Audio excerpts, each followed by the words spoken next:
বাইজিদ বুস্তামির মার চিন্তা হলো, স্বামী আমার দুনিয়াতে নাই, আল্লাহ আপনি আমাকে এমন একটা সন্তান দেন যে সন্তানকে আমি আপনার দিনের খেদমত করাইতে পারি, দিনের কাজ নিতে পারি। আমাকে আপনি এমন একটা সন্তান দিবেন যে সন্তান দ্বারা আমি দুনিয়ার খেদমত নিব না, এই সন্তান দ্বারা আমি আখিরাতের খেদমত করতে চাই। সুবহানাল্লাহ। ঠিক ওই কিছুদিন পর বাইজিদ বুস্তামির জন্ম। বাইজিদ যখন একটু হাঁটা শিখছে, কথা বলতে শিখছে, মা এবার বাইজিদের হাতটা ধরে লয়া মাদ্রাসায় চলে গেছি। দূর বহু দূর মাদ্রাসা দেয়া ওস্তাদজিরে ডাক দেয়া বলতেছে, ও ওস্তাদজি, এই যে দেখেন না আমার সন্তান বাইজিদ, বাইজিদকে আপনার কাছে রেখে গেলাম ওস্তাদজি। আমার সন্তানকে আলেম না বানায় কিন্তু বাড়িতে দিবেন না, আপনি আমার সন্তানটারে সুসন্তান বানায় দিবেন, ওরে আলেম বানায় দিবেন। আমি আলেমের মুখটা দেখতে চাই গো ওস্তাদজি। আমার সন্তানকে কিন্তু আপনি ছুটি দিবেন না, যতদিন পর্যন্ত আলেম না হয় ততদিন পর্যন্ত আমার বাইজিদকে আপনি ছুটি দিবেন না। কথা বলে চলে আসছে। বাইজিদ লেখাপড়া করতেছে। কিছুদিন লেখাপড়া করতে করতে মোটামুটি যখন কিছু লেখাপড়া হয়ে গেছে, এমন সময় বাইজিদের মনটা ছুটে গেছে মাকে দেখার জন্য। মাকে দেখার জন্য মনটা উতলা হয়ে গেছে। বাইজিদ এবার ওস্তাদের কাছে গিয়া বলতেছে, ও ওস্তাদজি, আমারে কি একটু ছুটি দেওয়া যায় না? ও ওস্তাদজি, আমার মা যেটা বলছে ওইটা তো ছিল মার আবেগ, আপনি একটু আমারে ছুটি দেন, আমি একটু আমার মার একটু দেখে আসি গো ওস্তাদজি। ওস্তাদ চিন্তা করলা, ছোট্ট মাসুম বাচ্চা, এই বাচ্চা এমন ভাবে বলে, মোটা চাই যে আমি ওরা ছুটি দিয়ে দেই, কিন্তু বিপদ তো হলো, আর মা তো নিষেধ করে গেছে যে ছুটি না দিতে, ছুটি যেন না দেওয়া হয়।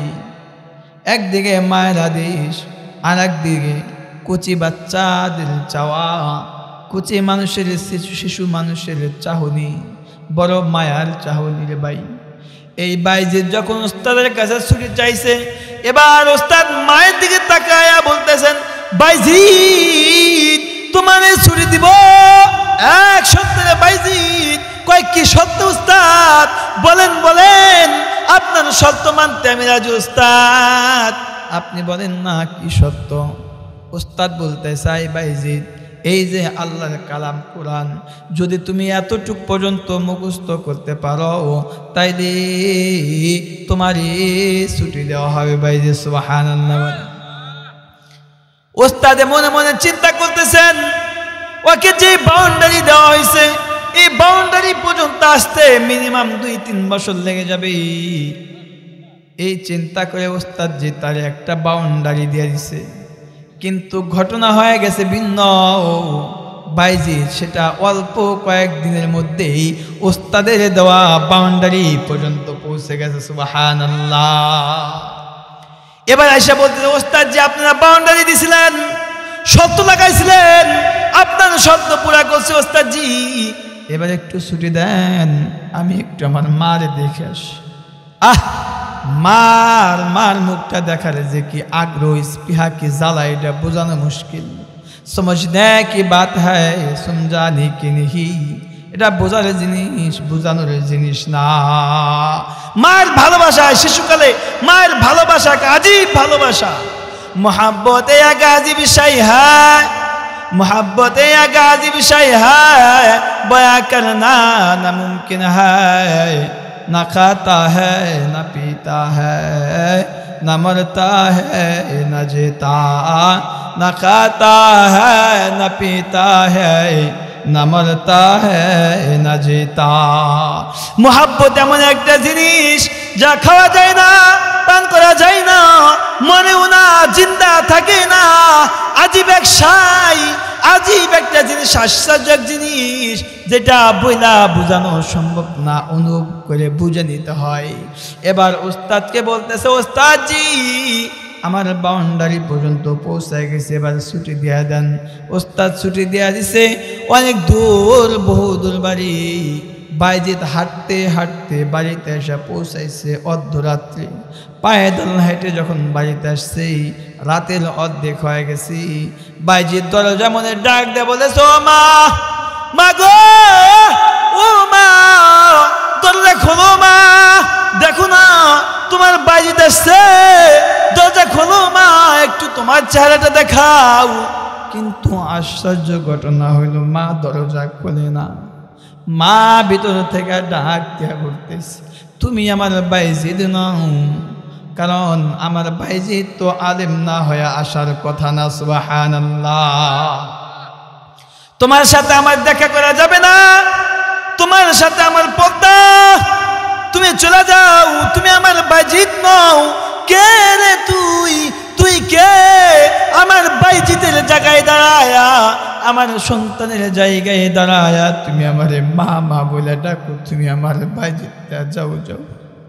মা সন্তানের জন্য দরজা খোলে না, আর ওই দিকে সিজদায় পড়ে আর সে আজমের দিকে দরখাস্ত লেখো, আমার আল্লাহ, ও আসমানের মালিক, আমার স্বামী নাই, স্বামীর আমানত, আল্লাহ আমার সন্তানটাকে আমি আমার স্বামীর আমানত হিসাবে আমি মাদ্রাসায় রেখে আসছিলাম তোমার দ্বীনের ইলম শেখার জন্য। আল্লাহ আমার সন্তানটা বাড়ির থেকে রওনা করছে, আল্লাহ তুমি আমার সন্তানটারে আবার মাদ্রাসায় পৌঁছায় দিও আল্লাহ। ও আমার রব, আমার এই আলেম সন্তানের মুখ দেখায়, আলেম গায়রা আলেম সন্তানের মুখ আমার দেখায়ও না। মা সিজদায় পড়ে কাঁদে, মার কান্না জমিনে সিজদা দিয়া কাঁদে আর চোখের পানি ফেলাই, আর মায়ের আওয়াজটা জমিন থেকে সোজা তরতল তরতল করে আর শাজিম পর্যন্ত পৌঁছা যায়। মোহতারাম হাজিরিন, ও আমার মা বোনেরা বড় খেয়াল করে শুনবেন। মা এবার সিজদা দিয়া কাঁদে আর রব্বের কাছে দরখাস্ত করি, রব্বে কারিমের কাছে দরখাস্ত করি, আর বলে আমি আলেম ছাড়া গায়রে আলেম সন্তানের মুখ দেখতে চাই না। এদিক থেকে সন্তান ডাকে আর এদিক থেকে মা তাকে বাধা প্রদান করে। এক পর্যায়ে বাজিত পূজা ফেলছে, না না, আমার মা আমার সাথে সাক্ষাৎ দিবে না, আমার মায়ে অপয়া সন্তানের মুখ দেখতে চায়, গায়রে আলেম সন্তানের মুখ দেখতে চায় না। বাইজিৎ এবার বাড়ি থেকে বের হয়া আবার রওনা করছে মাদ্রাসার দিকে। মাদ্রাসাতে গিয়া ওস্তাদের সামনে দাঁড়ায়া, ওস্তাদের সামনে দাঁড়ায়া অপয়া হয়া বলতেছে, ও ওস্তাদ, ও আমার ওস্তাদজি, বাড়িতে গেছিলাম কিন্তু ওস্তাদ আমার মা আমার সাথে সাক্ষাৎ দেয় দেয়, মা আমার চেহারা দেখতে চায় না। মা বলছে আমি নাকি তার সন্তান বাইজিৎ না। মা বলছে তার সন্তান বাইজিৎ আলেম না হয়া নাকি আসবে না। ও ওস্তাদজি, শপথ করলাম আমি আর আলেম না হয়া বাড়ির দিকে ফিরব না। ইতিহাসের মধ্যে আসছে বাইজিৎ দীর্ঘ এক যুগ পার করিয়া লেখাপড়া শেষ করিয়া বড় আলেম হয়া মুফতি মুহাদ্দিস শেষ করিয়া ওস্তাদের কাছে আসছে, ওস্তাদজি আমারে এবার আমার একটু ছুটি দেন, আমার আলেম হয়ে গেছে, আলেমি লেখাপড়া শেষ হয়ে গেছে, হাদিস পড়লাম, ফিকহ পড়লাম, ওস্তাদজি আমারে কি এবার একটু ছুটি দেওয়া যায় না? মার কাছে যাইতাম, মারে দেখতাম। ওস্তাদজি ডাক দেয়া বলতেছে, বাইজিৎ তোমারে আগামীকাল ছুটি দেওয়া হবে। সুবহানাল্লাহ বলেন। আগামীকাল তোমারে সকালে দস্তার বন্দি করা হবে, তোমার মাথায় ইলমের পাগড়ি দেওয়া হবে। বাইজিৎ তুমি আজকে রাতটা মাদ্রাসায় কাটায় দাও। ওস্তাদজি ঘুমায় গেছে। রাতের বেলায় আরবের মুরদুলা মুহাম্মাদুর রাসূলুল্লাহ সাল্লাল্লাহু আলাইহি সাল্লাম স্বপ্নে যুগে এসে বলতেছে, এই ওস্তাদ, এই ওস্তাদজি তোমার কাছে আমার আদেশ, তোমার কাছে আমার হুকুম, আগামীকাল কিন্তু আমার বাইজিদের মাথায় একটা পাগড়ি পরাইবা না। শুধু ইলমের ফজিলত দস্তার বান্দা দিও না, ওই পাগড়ির সাথে আমার বাইজিদের মাথায় আরেকটা পাগড়ি পরায়ও, ইলমে তাসাউফ ও মারিফাতের পাগড়িটাও আমার বাইজিদের মাথায় বেঁধে দিও। সুবহানাল্লাহ, আর জোরে বলেন সুবহানাল্লাহ। শুধু একটা পাগড়ি বেঁধে দিও না, আর একটা পাগড়ি দিও, এজাজত ও খেলাফত সব দিয়ে দিও। ওস্তাদ যে সকালবেলায় বাইজিদের ডাক দিয়া বুকের মধ্যে জড়া লইয়া একবার কপালে চুমো খাই, আবার গালে চুমো খাই, আর বলে বাইজি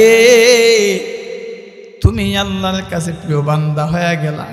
তোমার ব্যাপারে পয়গম্বর নিজে আমার স্বপ্নে যুগে বলছে, তোমারে যেন শুধু ইলমের পাগড়ি না দেয়া হয়, তোমারে যেন ইলমে তাসাউফ ও মারিফতের পাগড়িটাও পেছানো হয়। সুবহানাল্লাহ। বাজিদকে যখন খেলাফত ও এজাজতের দায়িত্ব দিয়ে ছেড়ে দিলেন, বাড়িতে এসে রাত্রির বেলায় পয়গম্বর যে স্বপ্ন দেখাইছেন উস্তাদ রে, ওই স্বপ্নটাও আবার বাইজিদের মারে পয়গম্বর দেখা দিছে। সুবহানাল্লাহ বলেন। বাইজিদ বাড়িতে এসে মারে মা বলে ডাকতে চায়, বলতেছে ও মা এবার দরজা খোলো, এই দেখো তোমার বাইজিদ তোমার সামনে আসছে, মা গো আলেম হয়ে আসছে। ও মা এবার একটু আমার তুমি সাক্ষাৎ দাও মা।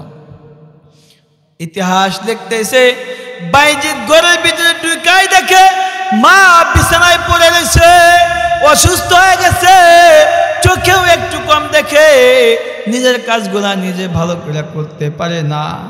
বাইজিদের মা বাইজিদের চেহারার দিকে তাকায় কয় আলহামদুলিল্লাহ, সুবহানাল্লাহ বলেন। কারণ এবার বাইজিদের মাও বুঝে ফেলছে আমার সন্তান কামেল সন্তান হয়ে গেছে। বলতে চাই বাইজিদ এই সময়টার কথাই আল্লাহ তাআলার কাছে বলছিলাম, তোমার বাবা বাইচা নাই, দুনিয়া থেকে বিদায় নিছে। আল্লাহরে বলছিলাম আল্লাহ তুমি আমারে ওই পর্যন্ত হায়াত দাও, আমার সন্তান যখন তোমার আলেম তোমার কামিল ওলি হয়ে আমার কাছে আসবে, এমন সন্তানের চেহারা না দেখায়া কিন্তু তুমি আমারে মৃত্যু দিও না। আজকে আমি তোমার চেহারার ভিতরে আল্লাহ তাআলার ওলিদের নজর দেখতে পাই, আল্লাহ তাআলার ওলিদের চেহারা দেখতে পাই, তোমার চেহারার মধ্যে ইলম ও ফুনুনের আলামত ফুটে উঠেছে। বাইজিদ পয়গম্বর বলছেন তুমি আল্লাহ তাআলার খাস বান্দা হয়ে গেছো। ও বাইজিদ এখন তুমি আমারে একটু ওযু করায়া দাও। বাইজিদ ওযু করায়া দিলেন। বাইজিদের ডাক দিয়ে বলতেছে আয় বাইজিদ আমার একটু মুসাল্লাটা বিছায়া দাও। মুসাল্লা বিছায়া দিছে। মা এবার সিজদায় পড়েছে, 2 রাকাত শুকরানার নামাজ আদায় করে সিজদা দিয়া বলতেছে ও আল্লাহ, ও আসমানের মালিক, তোমার কাছে বলছিলাম আমার স্বামী নাই, তার আমানতটা আমার কাছে আছে। আল্লাহ চাইছিলাম সন্তান বড় আলেম হবে, বড় আবেদ হবে, তোমার ওলি বান্দা হবে, হয়ে গেছে। চাইছিলাম তুমি দিয়া দিছ, কিন্তু আল্লাহ আমার এই সন্তান দিয়ে আমি দুনিয়ার কোনো কাজ নিতে চাই না। আল্লাহ আল্লাহ আমার সন্তানকে দিয়া দুনিয়ার কোনো খিদমত নিতে চাই না। আল্লাহ আমি আমার সন্তানকে তোমার জন্য দিয়া দিলাম, তোমার রাস্তায় দিয়া দিলাম। মালিক এই সময়টাই তো তোমার কাছে আমি চাইছিলাম গো আল্লাহ, আমার মনের আশা পূর্ণ হয়ে গেছে। এবার তুমি আমারে আমার স্বামীর কাছে দয়া যাও। সুবহানাল্লাহ। একদিক দিয়া বাইজিদের মা বাইজিদের জন্য দোয়া করে, অন্য দিক দিয়া সিজদায় আল্লাহ তাআলার কাছে আরজি জানাই। সিজদার মধ্যে বাইজিদের মা কালেমা পড়েছি, কালেমা পড়া শেষ আর বাইজিদের মা দুনিয়া থেকে বিদায় নেওয়া শেষ। সুবহানাল্লাহ। কত সুন্দর মৃত্যু, মৌতটা কত ভালো। কারো মৃত্যু হয় রাস্তায়, কারো মৃত্যু হয় গাঁজা খায়া, কারো মৃত্যু হয় মদ পান করিয়া, কারো মৃত্যু হয় ফাঁসিতে লটকায়া, কারো মৃত্যু হয় বিষ পান করিয়া, কারো মৃত্যু হয় মানুষের হাতে, কারো মৃত্যু হয় রাস্তাঘাটে। কত সুন্দর মৃত্যু। বাইজিদের মা যাই নামাজে সিজদারত অবস্থায় মৃত্যুবরণ করছে। আল্লাহর কিছু বান্দা আছে যারা হকের দাওয়াত দিতে দিতে ইন্তেকাল করেছে, ঠিক কিনা? মুহতারাম হাজিরিন, এই জন্য আল্লাহ তাআলার কাছে বেশি বেশি সবসময় দোয়া করবেন যেন আল্লাহ তাআলা আমাদের মৌতটা ভালো মৌত দেয়। পারবেন তো? আল্লাহ তাআলা এই জন্যই বলতেছেন, ওয়াসাইনাল ইনসানা বিওয়ালিদাইহি হামালাতুহু উম্মুহু ওয়াহানান আলা ওয়াহানিন ওয়া ফিসালুহু ফি আমাইন আনিশকুর লি ওয়া লিওয়ালিদাইকা ইলাইয়াল মাসির। আই মুহতারাম হাজিরিন, খবরদার খবরদার, মারে কিন্তু কষ্ট দিয়েন না। যদি মারে কষ্ট দেন তাহলে আল্লাহ রাসূল বলতেছেন তোমার জন্য জান্নাতের দরজা বন্ধ হয়ে যাবে। পয়গম্বর বলতেছেন রাজাল রব্বি ফি রাজাল ওয়ালিদাইন ওয়া সাখাতু রব্বি ফি সাখাতুল ওয়ালিদাইন। যদি পিতামাতা সন্তুষ্ট হয় আরশে আজিমের মালিক আল্লাহ সন্তুষ্ট হবে, আর যদি পিতামাতা অসন্তুষ্ট হয়ে যায় তাইলে আরশে আজিমের মালিক অসন্তুষ্ট হয়ে যাবে। পারবো তো ইনশাআল্লাহ? আমি যে একটা বলেছিলাম, ওয়াকাযা রাব্বুকা আল্লা তা'বুদু ইল্লা ইয়্যাহু ওয়া বিল ওয়ালিদাইনি ইহসানা ইম্মা ইয়াবলুগান্না ইনদাল কিবারা আহাদুহুমা আও কিলাহুমা ফালা তাকুল লাহুমা উফফিন ওয়া লা তানহারহুমা ওয়া কুল লাহুমা কওলান কারীমা। এই আয়াতের মধ্যে আল্লাহ তাআলা বলছেন খবরদার খবরদার, পিতামাতা উভয় অথবা এদের মধ্যে কোনো একজন যদি তোমার কাছে বার্ধক্যে পৌঁছে যায়, তুমি এই পিতামাতাকে কষ্ট দিও না। তারা যদি তাদের কোনো কাজকর্মে যদি তুমি কষ্ট পাওয়া যাও, ফালা তাকুল লাহুমা উফ উফ শব্দটুকুও তুমি তাদের সামনে করবা না। খবরদার খবরদার, তুমি তাদের জন্য পরম মায়া মমতার ডানা বিছায়া দাও, তারা যেন তোমার কাছ থেকে কষ্ট না পায়। তাদের সাথে নম্র ভাষায় কথা বলো। আল্লাহ তাআলা বারবার বারবার তাকিদ করেছেন। আর যদি কেউ এরকম কইরা ফেলায়, যদি কেউ কইরা ফেলায়, আল্লাহ রাসূল বলতেছেন ইন্নাল্লাহা হারামা আলাইকুম হুকুকাল উম্মাহাত। তোমাদের প্রত্যেকের উপরে পিতামাতার অবাধ্যতা হওয়া, পিতামাতাকে কষ্ট দেওয়া তোমাদের জন্য হারাম ঘোষণা করা হয়েছে, হারাম ঘোষণা করা হয়েছে। অন্য হাদিসের মধ্যে বলছে আল কাবায়েরু ইশরাকু বিল্লাহ হুকুকাল ওয়ালিদাইন। কবিরা গুনাহের মধ্যে একটা হলো আল্লাহ তাআলার সাথে শিরক করা, আর একটা হলো হুকুকাল ওয়ালিদাইন, পিতামাতার অবাধ্য হওয়া। মুহতারাম হাজরিন, আমরা কে কে আজকে আমাদের জিন্দগির পণ ও প্রতিজ্ঞা হবে কোনো দিন আমাদের মা বাবাকে কষ্ট দিব না? পারবো তো ইনশাআল্লাহ? হ্যাঁ।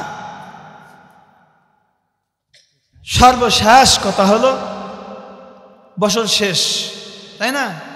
বছর শেষ আসতেছে, নতুন বছর 31st নাইট। কে কে পালন করবেন? হ্যাঁ, পালন করবেন কে কে? বোঝেন না? যুবকরা বোঝে। আমি আপনাদের কাছে বলে যাই, আমার মাইকের আওয়াজ যত দূর পর্যন্ত যাবে প্রত্যেকেই খুব খেয়াল করে শুনবেন। এই যে 31st নাইট আসতেছে, এটা হলো খ্রিস্টানদের একটি সংস্কৃতি, এটা মুসলমানদের সংস্কৃতি নয়, এটা খ্রিস্টানদের সংস্কৃতি। তার মানে হলো তারা যেই পূজা করে সেটা হলো, তার নাম হলো জানুস। নাম কি? জানুস। যেই মূর্তির পূজা করে তারা, তার নাম হলো জানুস। আপনার যাদের বড় সেট আছে, টাচফোন আছে, এখান থেকে বের হয়ে যাওয়ার সময় সার্চ দেবেন, জানুস লিখবেন, গুগলে দেখবেন, পুরা হিস্ট্রি চলে আসবে। 2 মাথাওয়ালা একটা মূর্তি আসবে। তাদের আকীদা বিশ্বাস হলো সারা বছর যা করেছে এটার জন্য ওই মূর্তির পিছনের মাথার কাছে আইসা তারা কান্নাকাটি করবে, মাপ চাইবে। আর তাদের আকীদা বিশ্বাস হলো মাপ চাইলে এই জানুস দেবতা সবচাইতে পাওয়ারফুল দেবতা, সে আমাদেরকে মাফ করে দেবে। নাউজুবিল্লাহ বলেন। আর যখন 0 আওয়ার্স, একদম 12টা, ঠিক 12টার সময় প্রতিটা ঘন্টা সেকেন্ড মিনিটে কাটায় 0000 উঠে যায়, সে সময় তারা কি করে?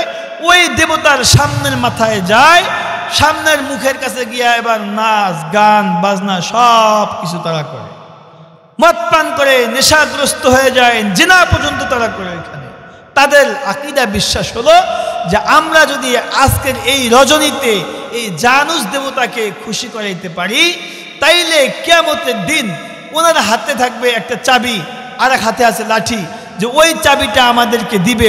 ওই চাবি কোনো গুডাউনের চাবি না, ওই চাবি তাদের আকীদা বিশ্বাস হলো ওই চাবি হলো জান্নাতের চাবি। নাউজুবিল্লাহ বলেন। তো এই কাজ যদি কোনো মুসলমানের সন্তান করে, তার আর ঈমান থাকে? হ্যাঁ, যখন এই ক্রিসমাস পালন করতে যাবে সাথে সাথে তার এটাই হবে, এই কাজটাই হবে, বা তার এই বিশ্বাস এটাই হবে যে আজকের দিনে আল্লাহ তাআলা ঈসা আলাইহিস সালামকে জন্ম দিয়েছে। নাউজুবিল্লাহ বলেন। অথচ আল্লাহ তাআলা বারবার বলছে আমার কোনো শরীক নাই, লা শরীক, আমার ছেলে মেয়ে নাই, আমি কারো জন্ম নেই নাই, কাউকে জন্ম দেও নাই। কিন্তু এই অনুষ্ঠান যে সকল মুসলমানের সন্তানরা করবে তার ঈমান চলে যাবে। নাউজুবিল্লাহ বলেন। ঈমান বিধ্বংসী কাজ। তাদের কাছ থেকে তোমার এই অর্ধেক রাত্র কেন নেওয়া লাগবে? কেন নেওয়া লাগবে? তোমার ইসলামেই তো তোমাকে অনেকগুলা রাত্র দিয়ে রাখছে, অনেকগুলা নাইট দিয়ে রাখছে। এই 31st নাইট কেন নিতে হবে দাঁড় করে তাদের কাছ থেকে? তোমার ইসলামে তোমাকে আল্লাহ তাআলা 13টা নাইট দিয়েছে। সুবহানাল্লাহ বলেন। ওদের নাইট মানেও রাত, আর এদিকে আল্লাহ তাআলা লাইল বলেছে, লাইল মানেও রাত। সুবহানাল্লাহ বলেন। এই একটা নাইটকে আল্লাহ তাআলা দিতে গিয়া কোরআনের একটা সূরাকে আল্লাহ তাআলা প্যাকেট করে দিয়েছেন। সুবহানাল্লাহ বলেন। আল্লাহ তাআলা কোরআনে বলছে, ইন্না আনজালনাহু ফি লাইলাতিল কদর। এই কদর রাতে আমি আল্লাহ তাআলা কোরআন নাজিল করেছি। সুবহানাল্লাহ বলেন। এই কদরটা কি পয়গম্বর তখনও জানতেন না কদরটা কি। আল্লাহ তাআলা এবার বলতেছেন, ওগো হাবিব আমার, ওয়ামা আনজালনা ইন্না আনজালনাহু ফি লাইলাতিল কদর ওয়ামা আদরাকা মা লাইলাতুল কদর। ওগো পয়গম্বর, আপনি কি জানেন লাইলাতুল কদর কি? সুবহানাল্লাহ বলেন। লাইলাতুল কদরি খায়রুম মিন আলফি শাহর। সুবহানাল্লাহ। আল্লাহ তাআলা বলতেছেন, এই লাইলাতুল কদরের রাত্রি হলে এমন একটা দামি রাত্র, যেই রাত্র ইবাদত করলে 1000 বছরের 1000 মাস ইবাদত করার চাইতেও উত্তম। সুবহানাল্লাহ। আলফি শাহর,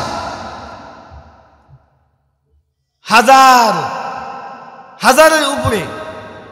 কত উপরে হবে? সর্বনিম্ন 1000, কিন্তু এর উপরে কত হবে সেটার সংখ্যা একমাত্র আল্লাহ তাআলাই জানেন।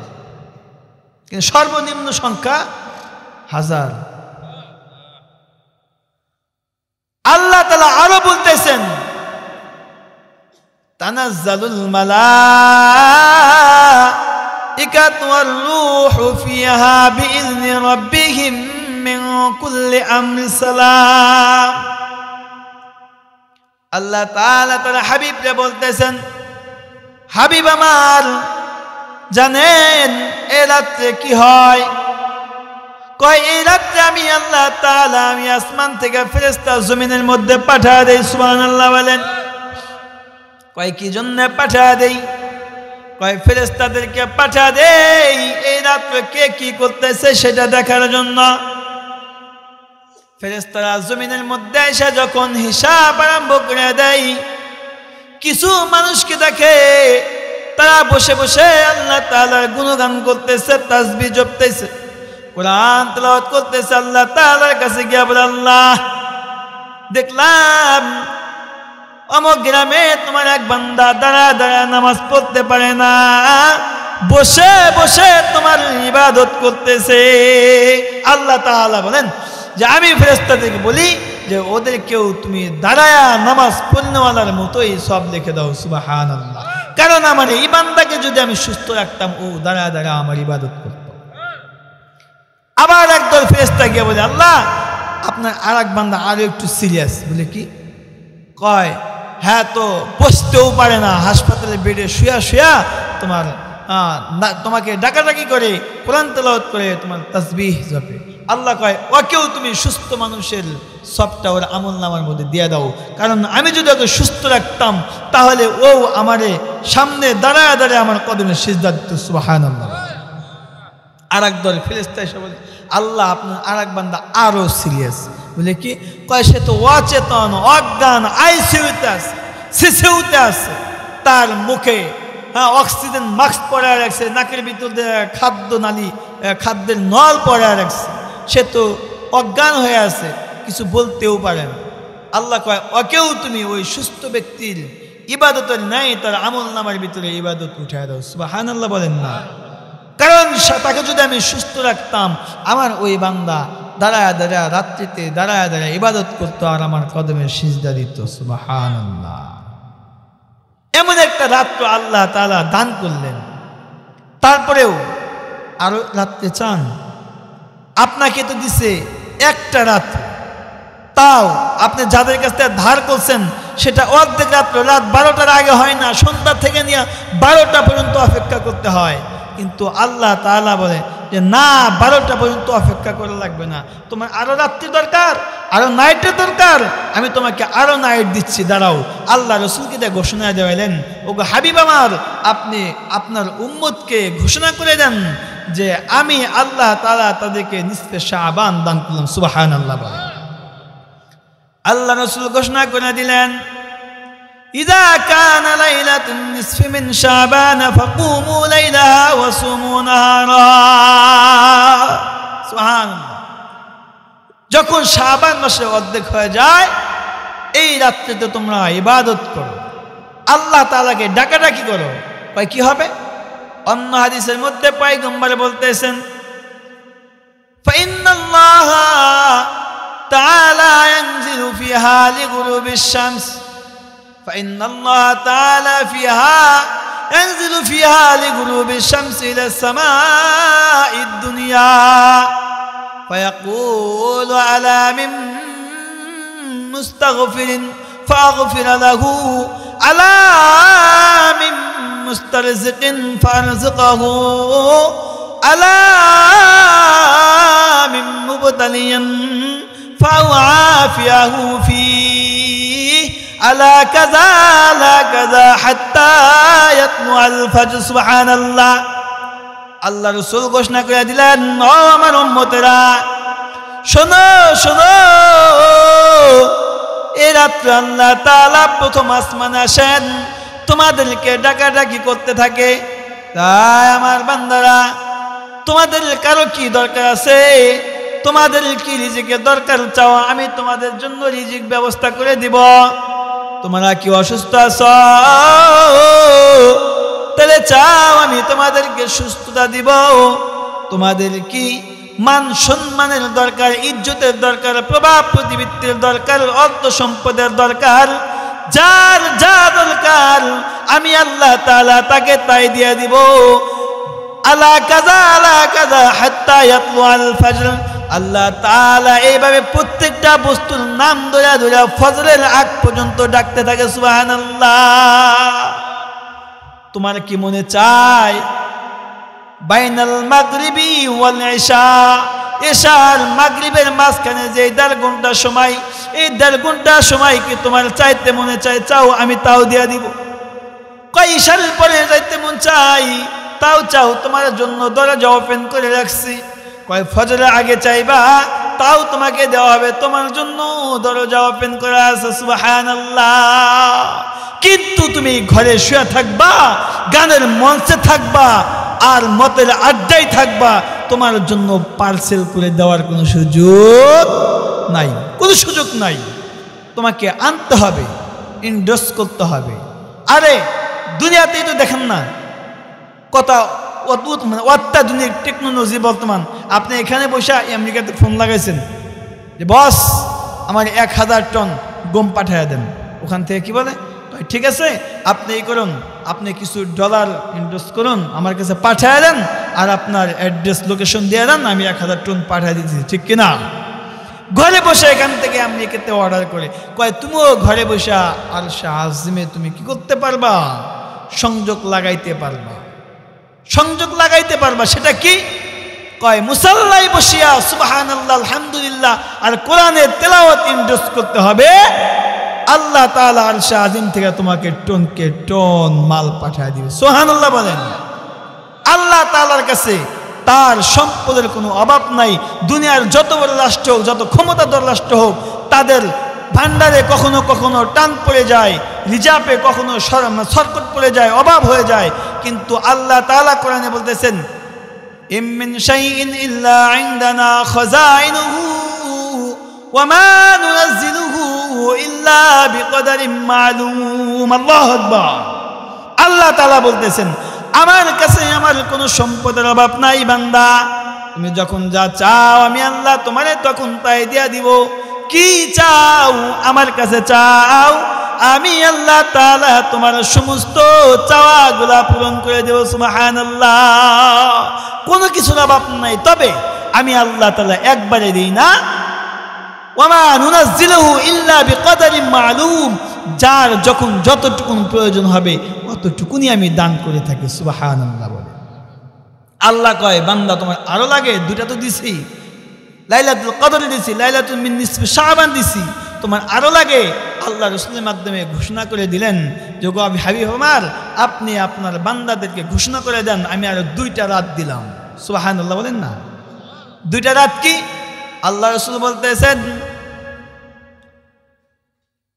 আল্লাহর হাবিব ঘোষণা করতেছেন যে আল্লাহ তাআলা তোমাদের জন্য 2টা রাত্র ধার্য করেছে।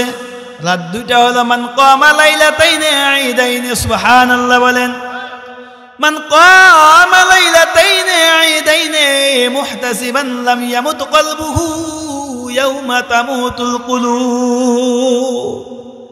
আল্লাহ রাসূল বলতেছেন আমার উম্মতেরা, আল্লাহ তাআলা তোমাদের জন্য 2টা ঈদের রাত্রকে ধার্য করছে। যদি তোমরা এই রাত্র 2টা ইবাদত করতে পারো তোমাদের জন্য ফজিলত আর ফজিলত। কয়টা গেল? 4টা। কয়টা গেছে? 4টা রাত্র গেছে। আল্লাহ রাসূল সাল্লাল্লাহু আলাইহি সাল্লাম বলতেছেন তোমাদের আরো লাগবো, আরো রাত লাগে?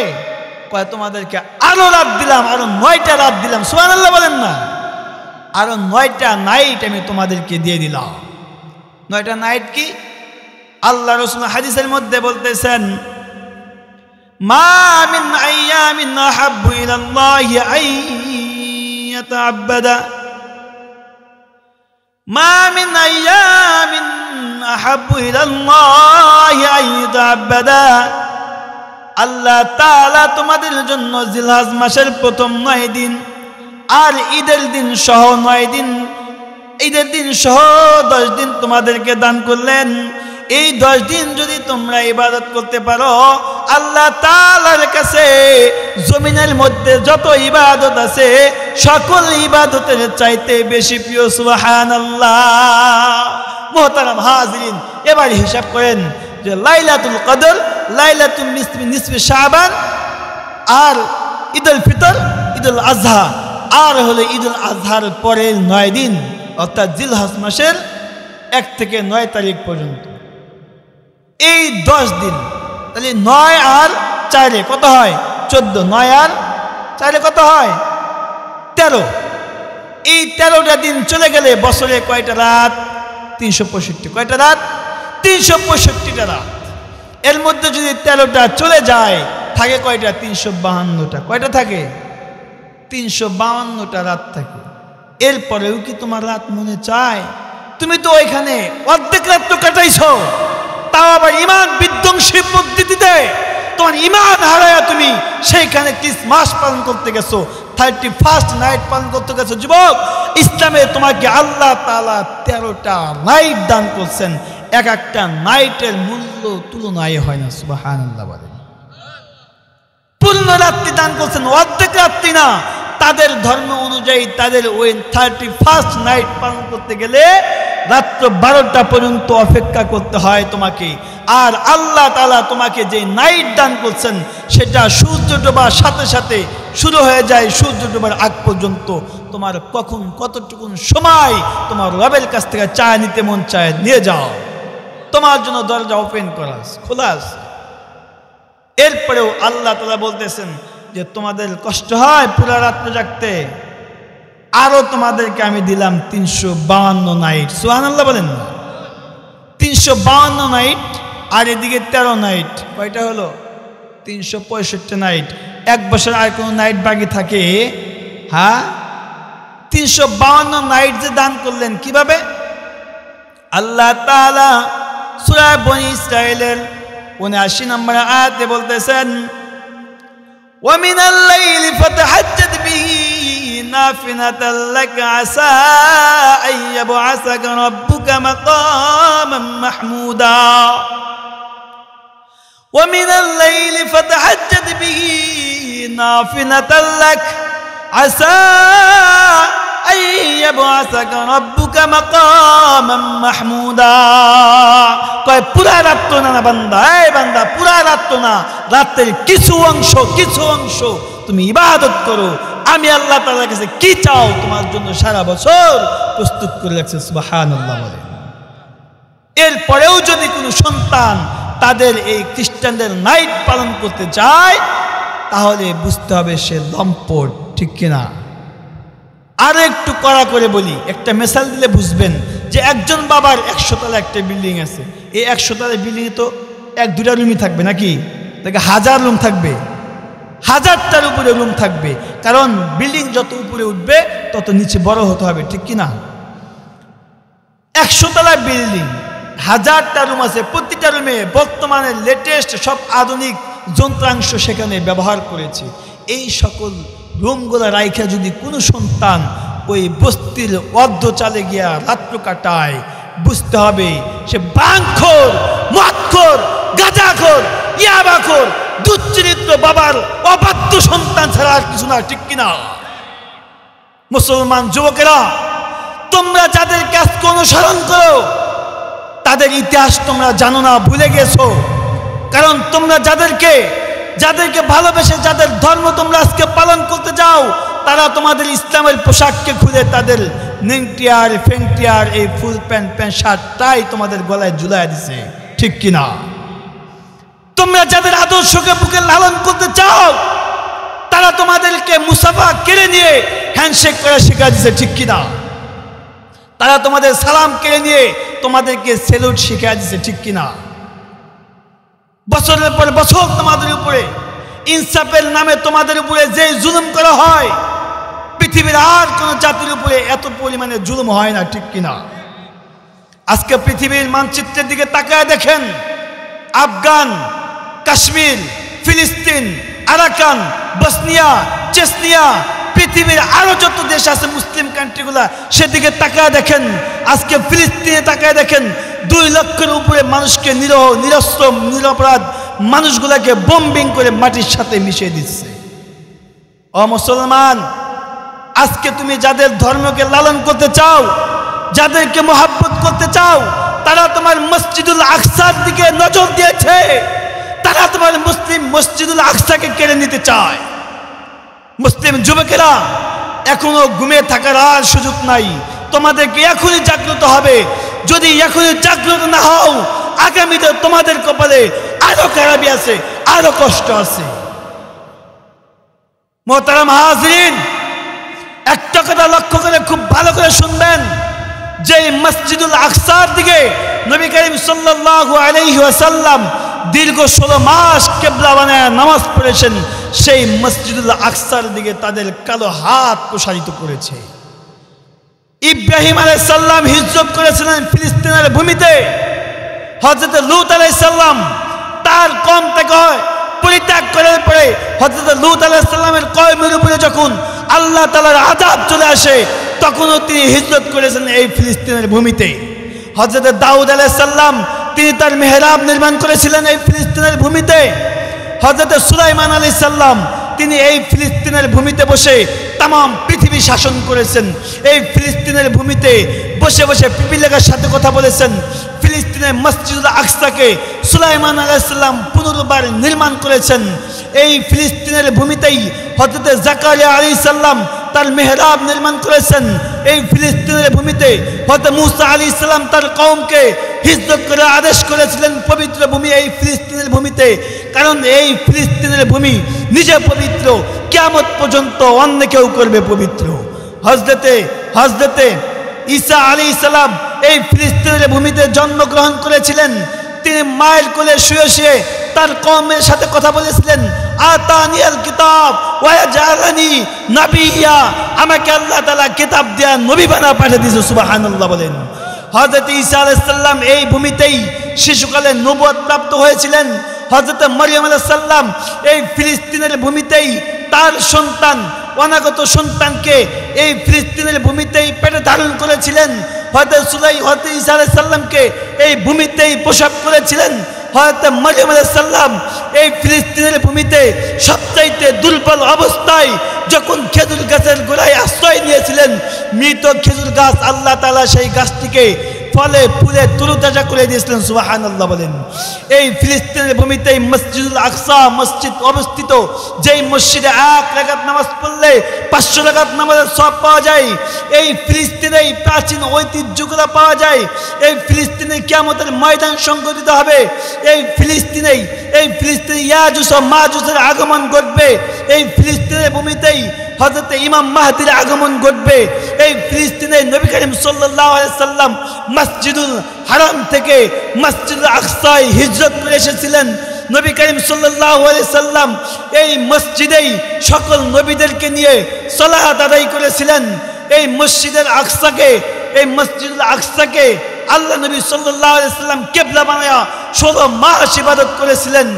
এই মসজিদুল আকসা, এখানেই হবে হাসরের ময়দান। এই ফিলিস্তিনের ভূমিতে হাজারো নবীর আগমন ঘটেছে, যার কারণে এই ফিলিস্তিনের ভূমিকে বলা হয় রিসালাতের ভূমি। এই ভূমির একটা মহান চমৎকার সভ্যতার ভিত্তি আর তার মহান মর্যাদা রয়েছে। আজকে মুসলমান যুবকেরা ঘুমিয়ে আছো তোমরা, আর তোমাদের নাকের ডগায় তোমাদের নিরহ মা বোনদেরকে বম্বিং করে, রকেট মেরে হত্যা করে তারা মসজিদগুলোকে জ্বালিয়ে পুড়িয়ে দিচ্ছে। মসজিদুল আকসাকে তারা থার্ড টেম্পল হিসেবে ঘোষণা করতে চায়। মসজিদুল আকসাকে তারা তাদের করায়ত্ত করতে চায়। মসজিদুল আকসার দিকে তাদের কালো থাবা প্রসারিত করেছে। এখনো যদি তোমরা প্রস্তুত না হও, গাজওয়াতুল হিন্দের যুদ্ধের জন্য প্রস্তুত না হও, যুবক একটা কথা মনে রাখবা, তোমাকে ছাড়াই ইসলাম বিজয় হবে। হয় আমাকে ছাড়া আমাকে মাইনাস করে হবে, অথবা আমাকে ইতিহাসের পাতায় জায়গা দিয়ে আমাকে নিয়ে ইসলাম বিজয় হবে। কিন্তু ইসলাম বিজয় হবেই। আল্লাহ তাআলা বলে দিয়েছেন, জাআল হাক্কু ওয়া যাকাল বাতিল ইন্নাল বাতিলা কানা যাহুকা। পৃথিবীর কোন শক্তি ইসলামকে দমায় রাখতে পারবে না। নাসরুম মিনাল্লাহি ওয়া ফাতহুন করিব ওয়া বাশশিরিল মুমিনিন।